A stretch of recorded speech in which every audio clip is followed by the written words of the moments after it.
Hello, methodology students, and welcome to M18.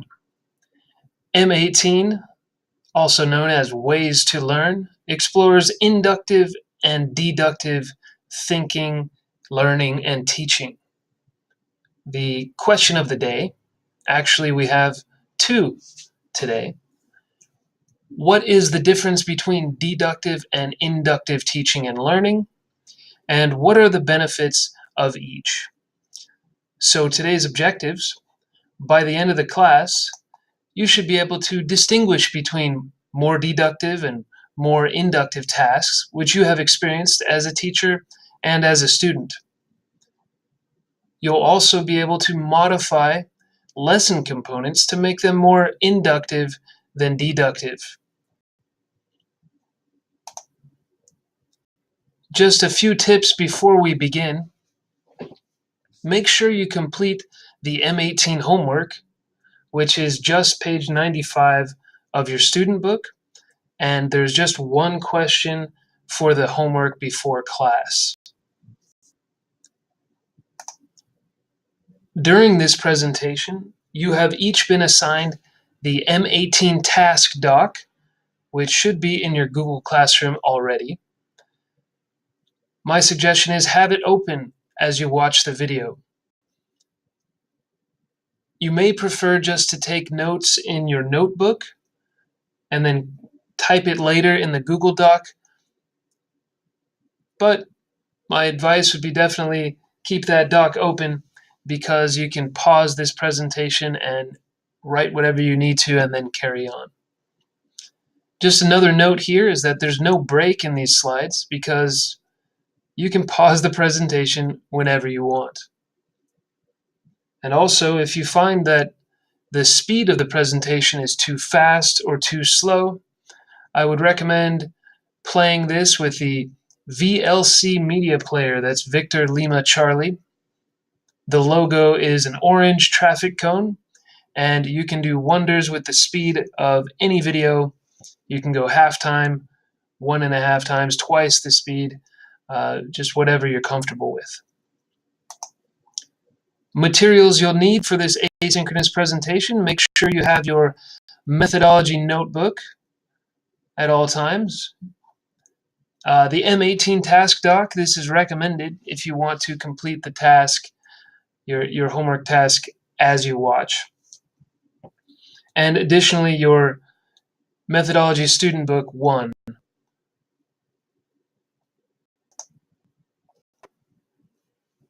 So for task 1, we're going to look at some general principles.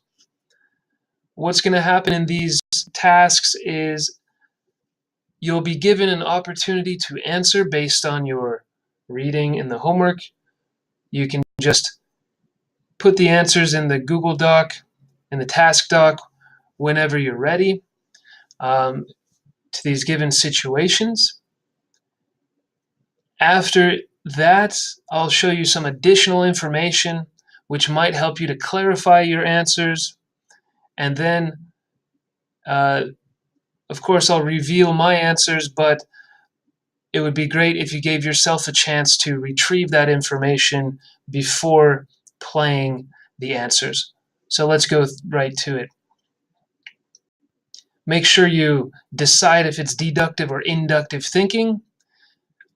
You'll want to find some evidence in your student book on page 95. That's where you'll get information about deductive and inductive. Note your answers on M18 task doc. You'll find that in your reading, there's a lot of information on different kinds of modified, inductive, deductive. We're not going to get into those details.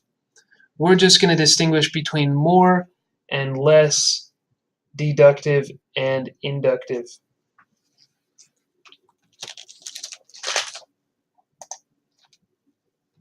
Here's our first set of questions. So remember, you're going to decide if it's deductive or inductive based on your reading.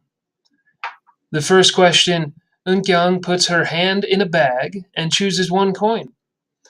It's a 100-won coin. She chooses another, and it's a 100-won coin. She does it a third time, and what do you know it? It's another Baegwon coin. So, Eunkyung concludes that all coins in the bag must be 100 won coins. Okay, that's your first question, deductive or inductive. Mark it in your task doc.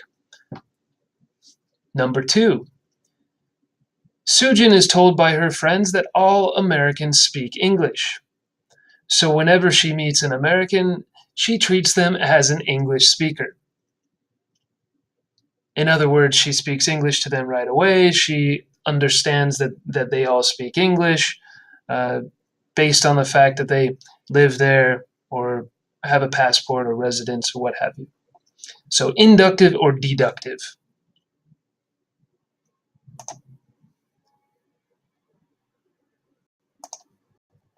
So here's the short presentation part.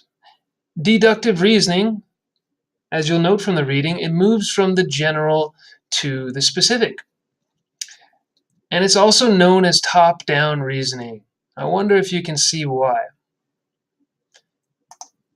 Here's an example.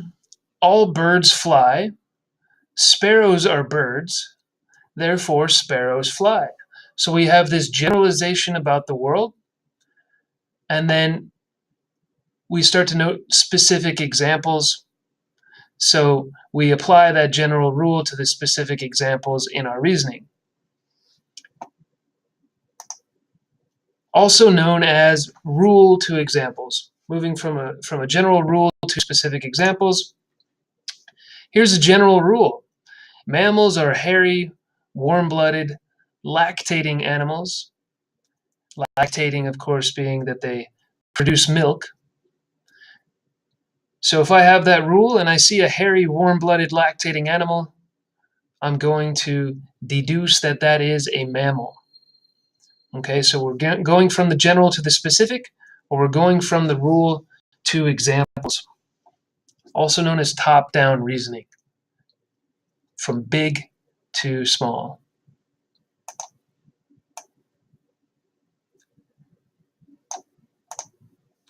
Now, inductive reasoning is going to move in the opposite direction from your specific ideas to the more general. Obama interrupts, but we march on. My first time on the subway in Korea, Joe noticed, it's actually Joe's first time, Joe noticed most people using cell phones. The second, third, fourth, and fifth times he used the subway, Joe noticed that most people were using their cell phones. So therefore, Joe concluded that Koreans use their cell phones on the subway. In other words, all Koreans, or most Koreans, use their cell phones because of these examples.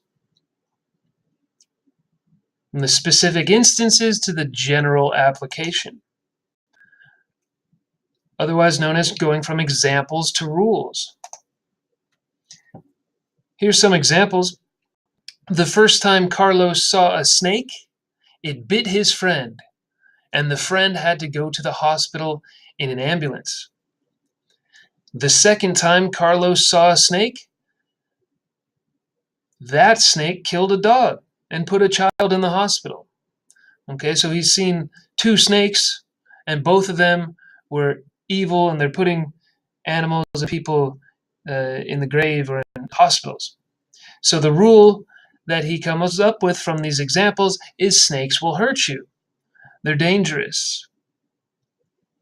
Okay, so this is also known as bottom-up reasoning. So we're looking at these small things first, and from those we are extrapolating, generalizing to a category or to a main idea, if you will. So if we try again and look again at our friends Eunkyung and Sujin, Eunkyung putting her hand in a bag, choosing one coin. She chooses one, it's a Baegwon, chooses another one, same coin, same denomination, does it 3 times.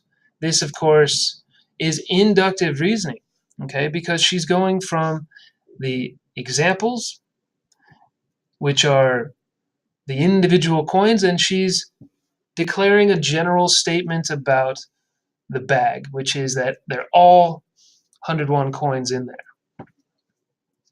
Okay. So then Sujin and her friend saying all Americans speak English, and so she's going to take that rule and go to the specific application to specific individuals. This, of course, would be deductive reasoning. Now, you might be thinking, which one is better, which one is more valid, but I'm here to tell you that they are both appropriate, logical ways of thinking. They both have their uses, and they both have their applications in the classroom. Either one can be faulty if your premises are faulty. For example, if you start with a general rule that is not true, then when you apply that to individual examples, your deductive reasoning will be false. For example, if you start with all bald men are grandfathers, and it probably won't take long before you reach an example of a bald man that is not a grandfather. The same can be true of inductive thinking. If what you have picked up on from your examples cannot really apply to a general rule, then that is not valid. For example, you might say, all foreigners use forks, based on a few examples of foreigners using forks. This, of course, is a silly example, but generalizing is dangerous, whether it's inductive or deductive. So we want to make sure that our facts are valid. Okay. Now, thinking of grammar teaching, let's look at these examples and do the same thing. You're looking at your M18 task doc, and these 6 examples. We can do one together. So rules and structure are not explicitly formulated. This would be a characteristic of inductive teaching, because there's no need to start with the rule, and the teaching begins with examples, and students are guided to discover a rule for themselves based on those examples. Of course, we can modify this in different ways. Guided discovery can sometimes end with the declaration of the rule by the teacher, but then technically it's modified, but that's still more inductive than not. So before I reveal these answers, let's do a little bit of information sharing. So keywords for deductive grammar teaching, or deductive teaching in general, would be explaining and directly saying and stating. So just like the principle itself, deductive grammar teaching is going to go from the general to the specific. Teacher might say something like, keep your tenses the same in this story. Change the verbs of highlighted so they are all in the past tense. That's very direct. She's giving a rule, and the students are applying that rule to these examples, which is why we also say from rule to examples. Another example, here's a general rule. The teacher says, to form the past simple, add ed. And S1 adds ed to the verbs based on this rule, adds ed to the individual examples. So this is kind of your classic teaching model. Teacher explains, students try it. And here comes inductive grammar teaching. Keywords here: guiding, discovery, guided discovery, noticing, picking something up. Sometimes you can think of the inductive lesson as the hidden message. So we'll get to some examples of that a bit later. Again, we're moving from the specific to the general because it's inductive. For example, the teacher might present a specific context and then guide students to notice the meaning, form, and use of a target grammar point.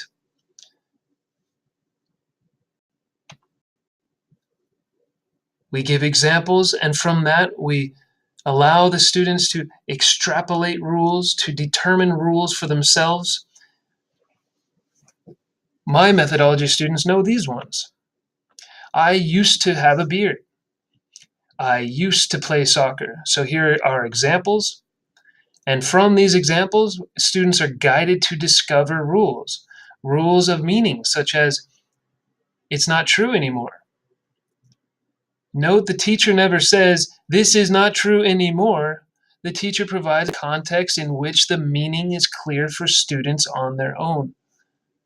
All this teacher has to do is ask good questions to elicit this from students. So the question might be, do I still have a beard?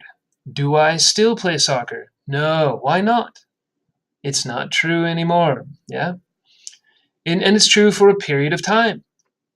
That's something else that we elicit about used to.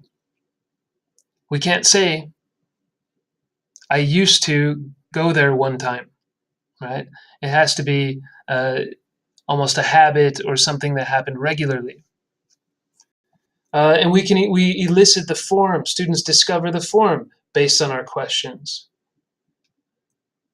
And they discover the use based on our questions.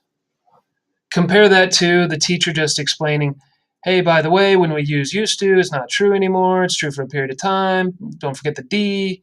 There's no verb between the subject and the use, and we can use it to talk to a reporter. So that's very direct teaching, and the students aren't really noticing on their own.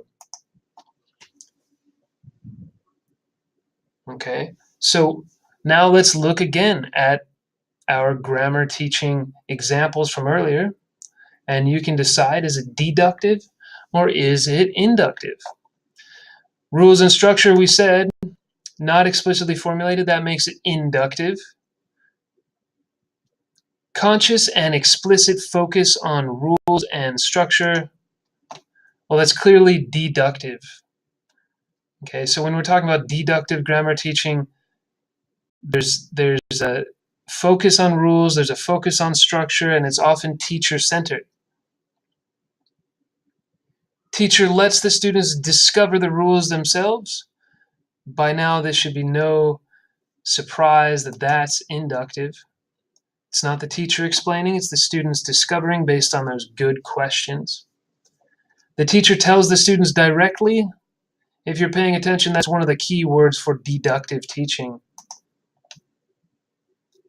If the teacher says something like, to make the past tense, you must add ed to the verb, that's quite explicit, that's quite direct, that's a rule, that's being teacher-fronted, and that's deductive.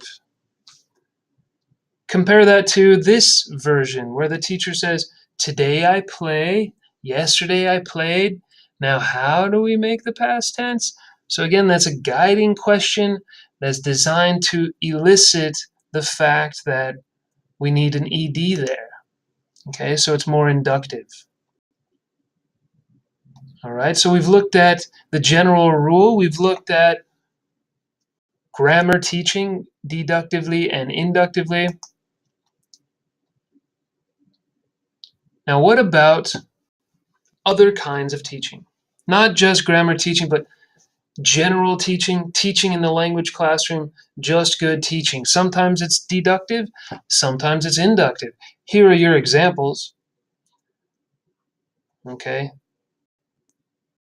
You can pause if you want to consider those examples a little more. I will move on to the information sharing of inductive and deductive teaching. Remember, for deductive, we're considering keywords like explain, directly. I could have added also explicit. Deductive teaching, just like we said for grammar and the general concept, is going to move from the general to the specific,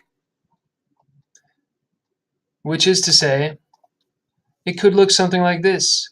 The word parishioner means someone who goes to a particular church. Repeat after me, blah, blah, blah.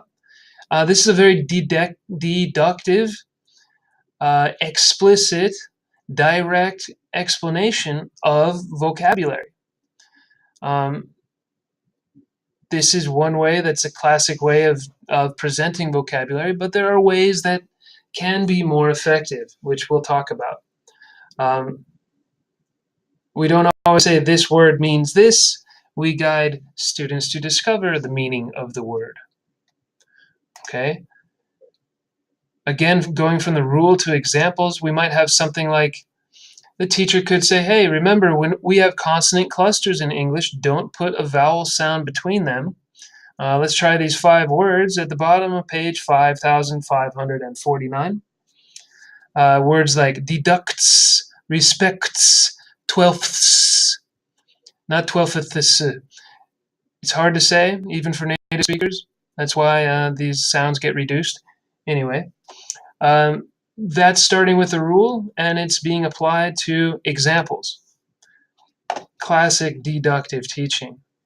What about inductive teaching? Remember, guiding, discovery, noticing, picking up something. These are keywords. Moving from the specific to the general, it could look something like this. The teacher may guide students to reflect on their own language use or study habits to develop a plan to improve. So instead of just, oh, you're making these mistakes, it's guiding them to discover with well-designed questions and tasks. That way the students discover on their own general patterns that they can address. Okay. Examples to rules. Here's kind of a big picture, huge meta modeling moment in the semester. Here at SMU TESOL, we provide multiple examples over the course of the semester. For example, your teacher might respond to meaning a lot. Your teacher could encourage students to talk about themselves and their culture in English. Okay, this can happen in your classrooms as well. The teacher maybe only gives students relevant topics for their lives. Okay, and these many examples over time, the students pick up on the message that English belongs to all of us, and English is a tool for students to share their interests and their culture with others. I know it might seem a little bit ICC, it might seem a little bit English as an international language, but these are the sort of bigger quote-unquote rules that we model in our classes. Now compare that to the negative. If the teacher is always responding only to form and only lets students talk about, let's say, source culture, cowboys and football and barbecues, or you have barbecue too, you know what I mean, tailgate parties and baseball and all these things that they may not care about because it's target language culture that's not relevant to them, then you could be giving them this inductive lesson that English belongs to native speakers and not to you. So we need to be careful about the hidden message that we may not know that we're giving.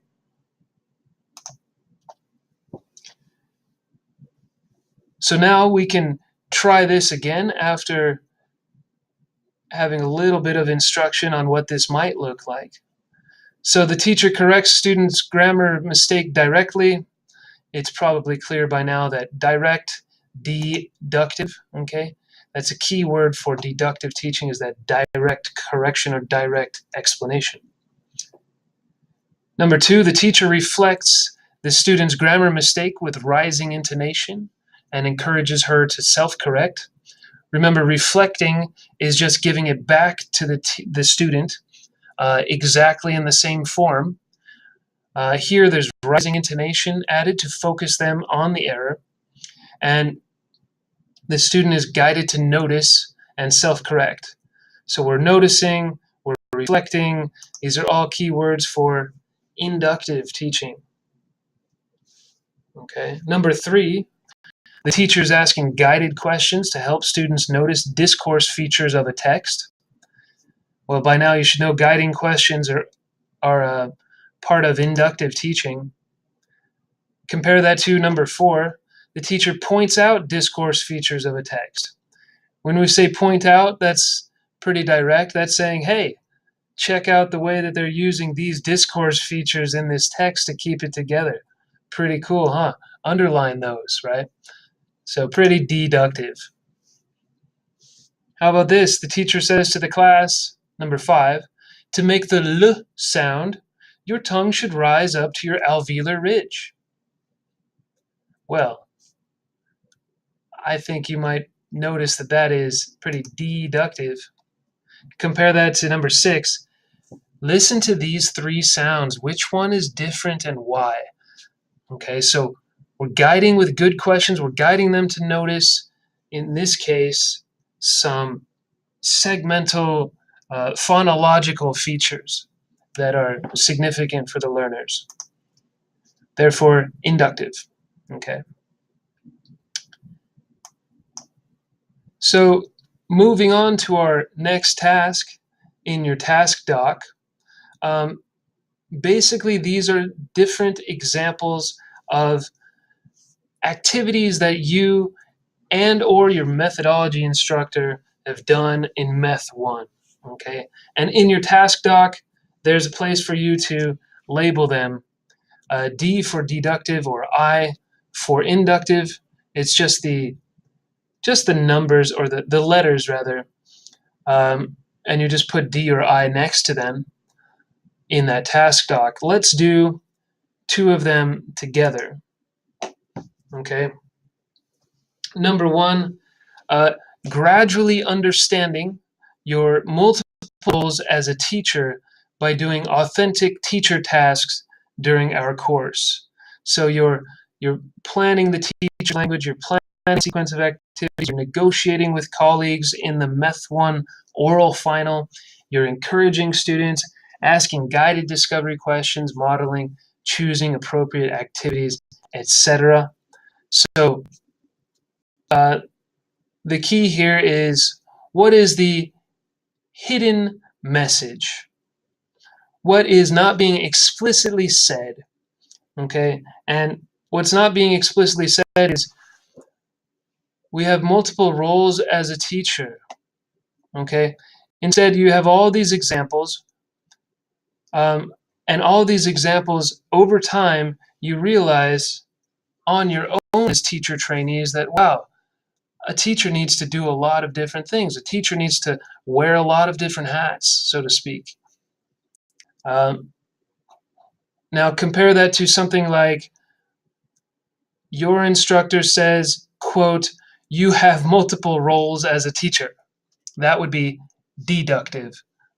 This example number 1 is inductive because you have multiple examples leading students to conclude the rule, which is that you have multiple roles as a teacher. Okay, so that's a big I.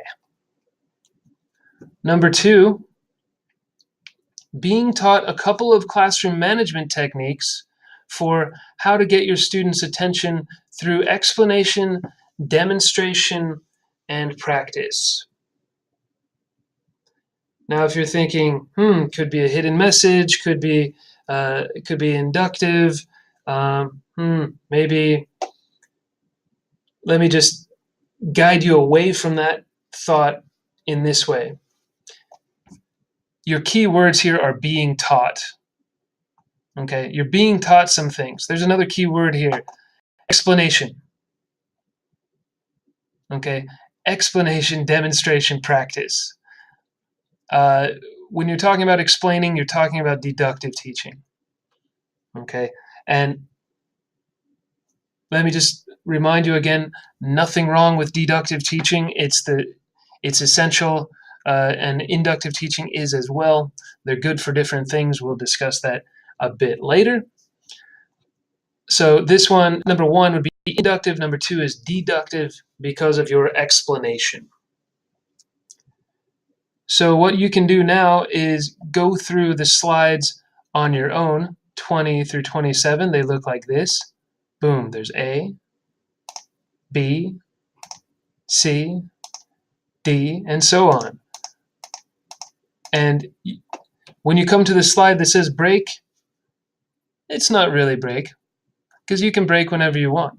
But after you've got your answers for those, you can join me right here at this point in the recording, because we're going to talk about the next task, which is this. Okay, again, in your handout, which is the M18 task doc, you'll notice the 4 boxes here. And what you're going to do is you'll match these with the listening sources you might remember from way back in M07, M08. We were talking about teaching listening. You're going to match these language focus boxes to the appropriate listening sources. Now you may be asking yourself, what does this have to do with inductive and deductive teaching, Dave? Well, I'm glad you asked, because once you've identified those, easy peasy lemon squeezy, A, B, C, and D, then we're going to take a moment to consider how could we potentially teach that grammar in an inductive way, the grammar which comes from the language focus for that listening source that you just matched.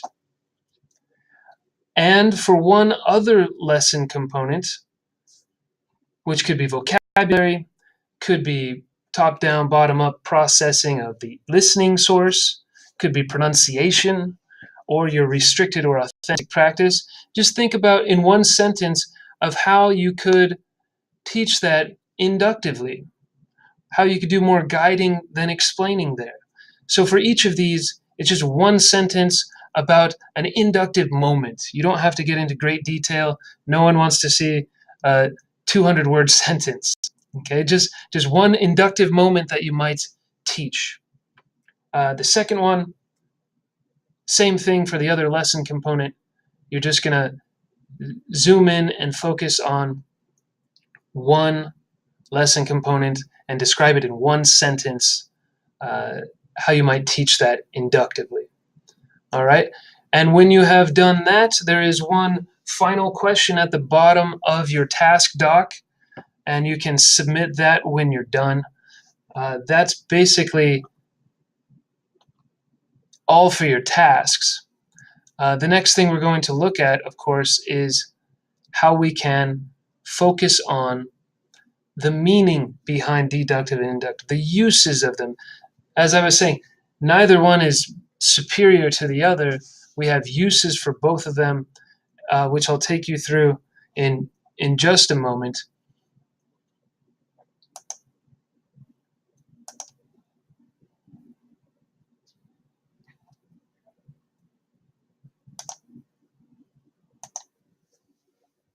So after you've written your sentence descriptions of inductive teaching for those 2 components,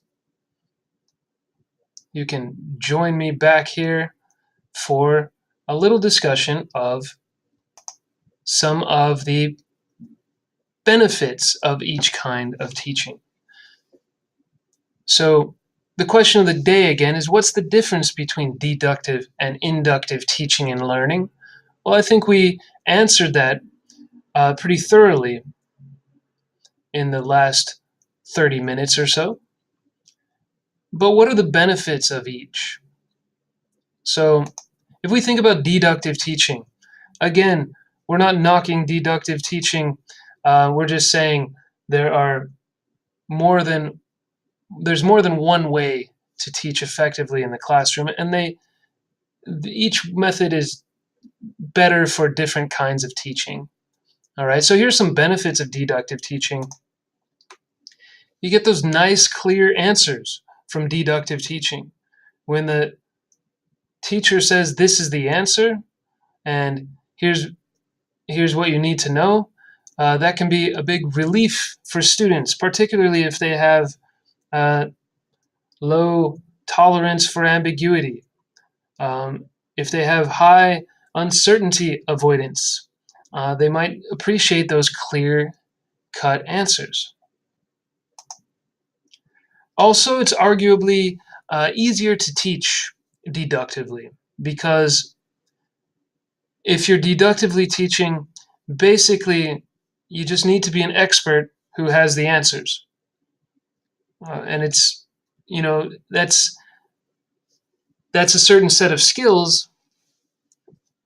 To have the answers, that's of course valuable, but when we talk about inductive teaching, there's a whole strategy that goes into that that has to be plotted out a little bit differently than just explaining answers.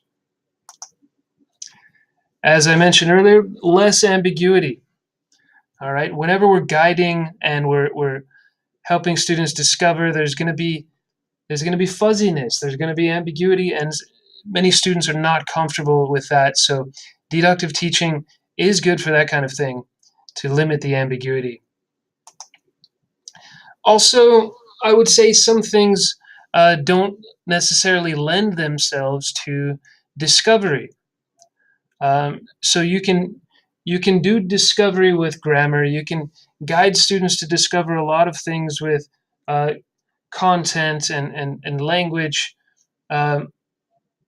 but there's a certain kind of fact that maybe would be better off just to be explained directly. Also, when we're thinking of saving time in the classroom, deductive teaching, here's the answer, there it is, we can continue, rather than anytime there's a side question, the teacher just says, okay, what do you think it is? Guiding the students to discover. That's quite time consuming. Sometimes it's easier to say, oh, that is a kind of fish. Let's move on, right? So yeah, there are benefits to deductive teaching. And of course, there are drawbacks to deductive teaching.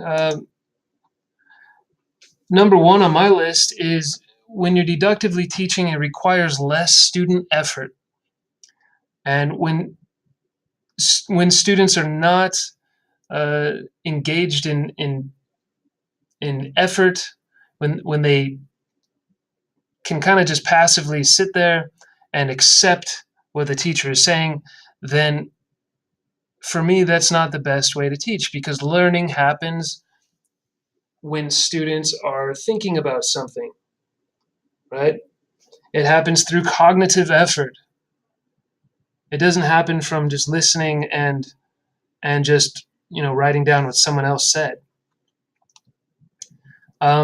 Deductive teaching is arguably less memorable, and I don't mean less interesting. I mean perhaps they retain it. Deductive teaching is not retained as easily as inductive teaching. So a bit of an example I can give here, comparing deductive and inductive learning, is if you're kind of a metaphor. Let's say someone gives you a gift, right? Here it is. Here's this expensive, let's say it's a nice watch. Here's your watch as a gift, okay? Well, you'll take that gift and you'll like it and you'll enjoy it, and you'll probably put it away, and years later you might actually forget about it. You're like, oh yeah, I remember that gift. Thanks for that gift. Now let's imagine, instead of someone giving you that nice watch, what if you had to work really hard at a job that was really tedious and hard work, and you worked really hard, and then you finally were able to save up enough money to buy that watch, and you bought it, and it's yours, and you remember the effort of getting there. Well, that's how I see knowledge in our students, is if we just hand it to them as a gift and they didn't have to work for it, they'll probably forget about it, like that gift watch. Whereas if they had to really struggle to get there, and they really went through the effort of connecting those dots, then that's going to stick in their memory. And And generally with deductive teaching, students are taking a passive role. And one thing you've probably noticed in our programs is that we prefer a student-centered approach, learning by doing. So that's kind of deductive pros and cons. What about inductive teaching? Yes, there are some pros that we've talked about. Again, students learn what they think about. They don't learn what they just absorb through input alone. Sorry, Krashen. Noticing leads to retention. Remember, one of the key words with inductive teaching is noticing. So if a student is just listening, if a student is just reading, there's nothing there to encourage them to notice, right? If you explain to them a rule about grammar, there's not much there encouraging them to notice for themselves. And noticing is key in second language acquisition. It's that aha moment of students connecting dots for themselves, and that leads to learning, and learning leads to retention in the memory. And obviously, students are taking a more active role in their learning. This can also be a sign of student agency. Remember the teacher roles lesson where the teacher is being an enabler, and he's enabling one of the other students to do a teach back, and he's just sitting in the back. Well, when students are taking that active role in their learning, it gives them sort of ownership of what they're doing. It doesn't belong to the teacher, it belongs to them.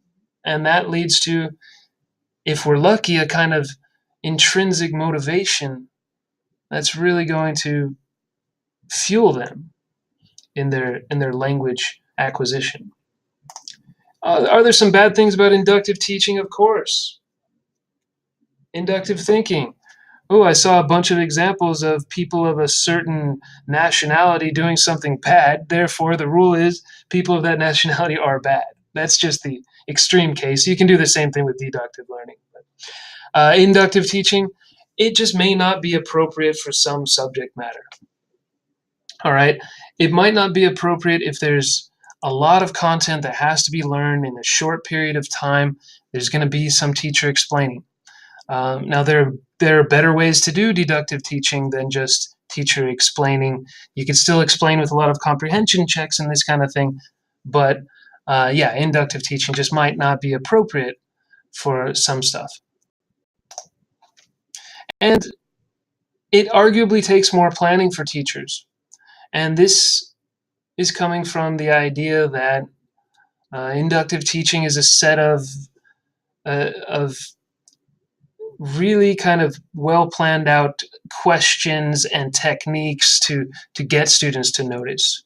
So if you're doing more of the inductive stuff, it probably requires a little bit more planning. And a key thing here is students can only notice what they're ready to notice. Okay, they can only notice what's at the right level. If you take something that is borrowing from Krashen's term, instead of I plus 1, if it's I plus 25, and you're asking really good questions to get them to notice that input that's 25 levels too high, I don't care how good your questions are, that's just not going to work inductively. And the problem there isn't that you're teaching inductively. The problem is that the level is too high. But just a good point here that students, they can only notice what they're ready for. All right. Well, with that said, that's the end of our presentation. A couple of things here. There's no homework, but please study for your Meth 1 oral final. You can't really study. What you can do is just talk about teaching with your friends. Okay, just take a couple pages from a textbook and talk about how you would teach it. It's a kind of format that you're not familiar with, maybe, but it's a really effective assessment. It's we think is valid. And practice for your midterm micro-teaching.